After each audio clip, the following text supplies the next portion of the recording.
Well, hey, welcome to another episode of the Frontal Living podcast. And I'm doing something I have never done before, which is walk the Camino.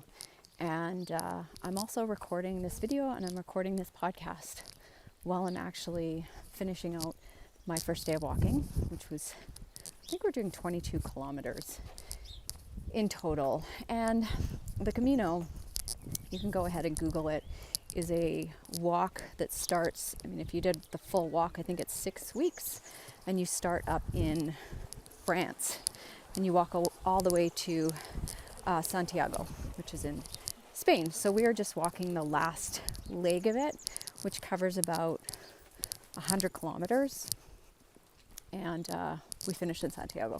We started in a place called Syria, and people come here to do this walk for a whole variety of reasons. A lot of people come here for spiritual expansion, find themselves, maybe they've gone through things. And to be honest, I didn't really know what I was signing up for.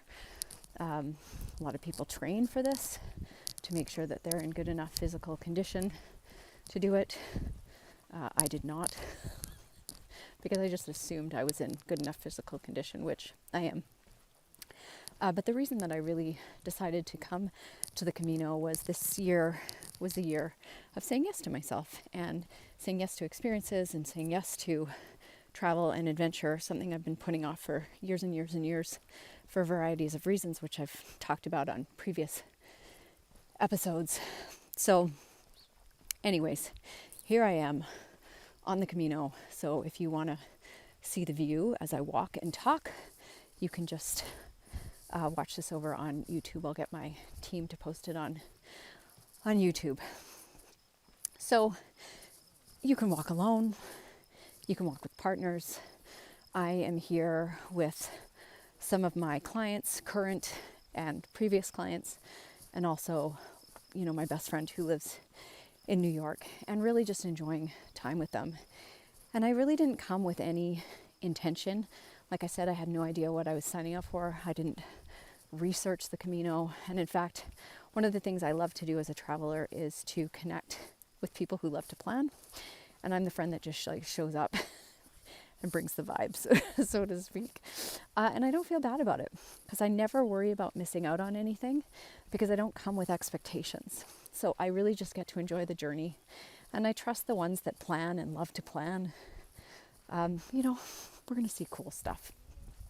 So anyways, I've had some time alone, and I've had some time to connect. And as I've been walking and thinking about what I wanted to get out of today's walk, because I love setting an intention for each day, I just thought today was about reflecting and releasing, which in part it has been.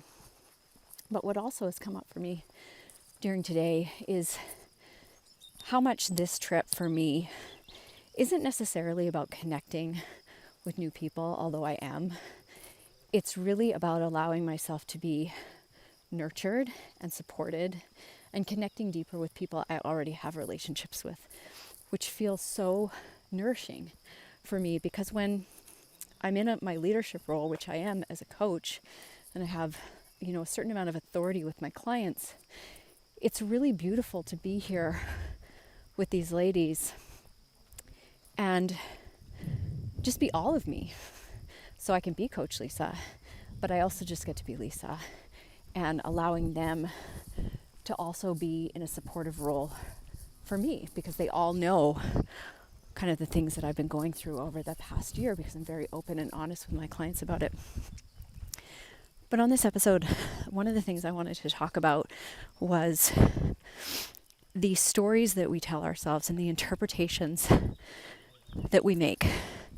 And I think many people come to the Camino with this set of expectations about what they want to get out of it.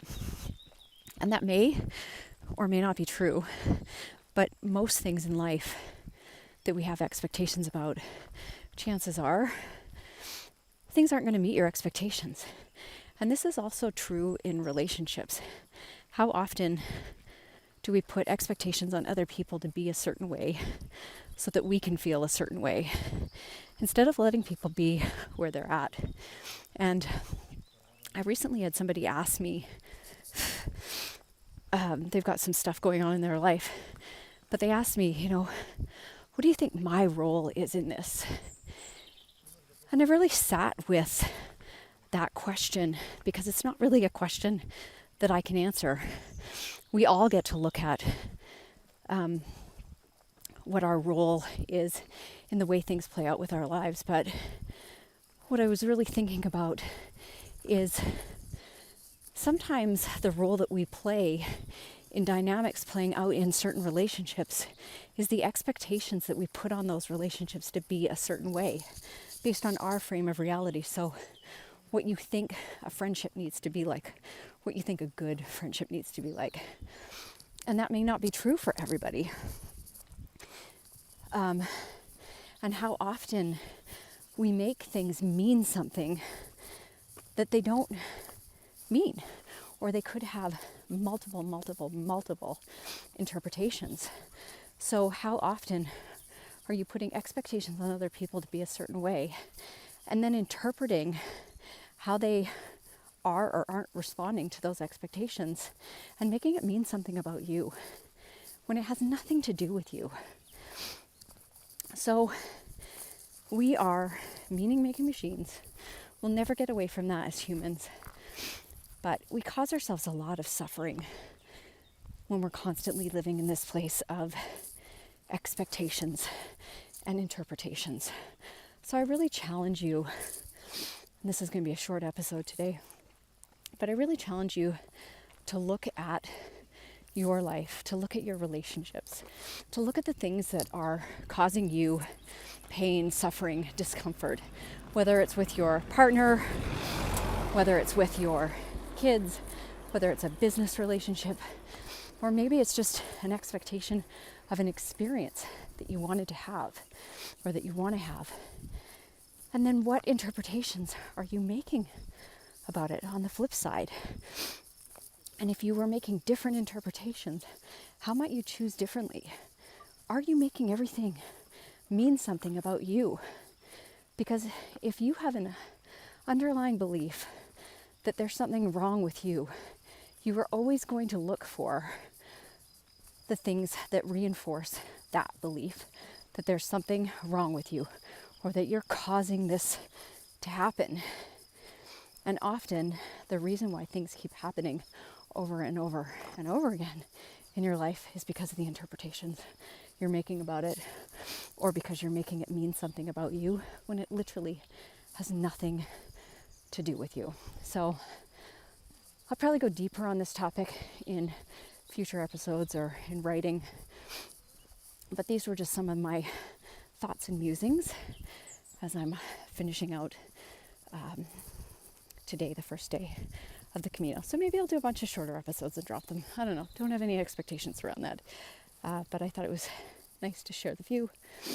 And I always like these kind of episodes where it's just really off the cuff and me just speaking what's on my heart and what's in my head, and trusting that whoever needs to get this message is going to get it. So your homework assignment, if you should choose to accept, is look at all the relationships in your life and really be honest with yourself about the expectations you have of other people, and then the interpretations or the meaning that you're giving those expectations. And what would change if you released your attachment to those expectations being met? You stopped expecting people to be something that they're not, and you took responsibility for whether or not those relationships or what's going on, the dynamics, are the right thing for you. Are you making it mean something about you, or are you making it mean something about them? Lots of different layers to this, but anyways, that's for you. That's for you to explore. So I hope you enjoyed the walk.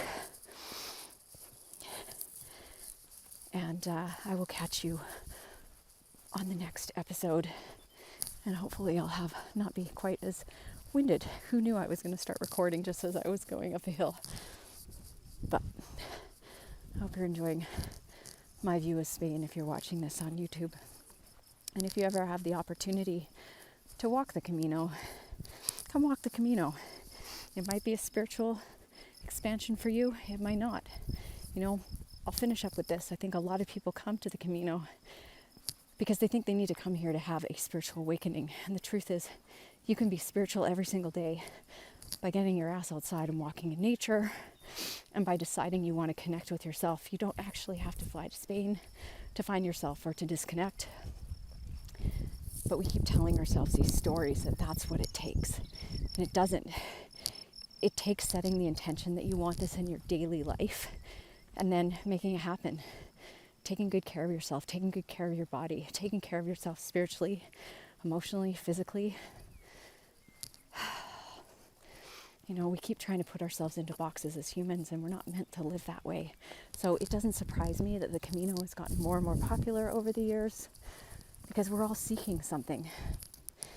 We keep going out there to look for it when it's been in us all along. So on that note, thanks for tuning in to another episode, and I will catch you on the next one.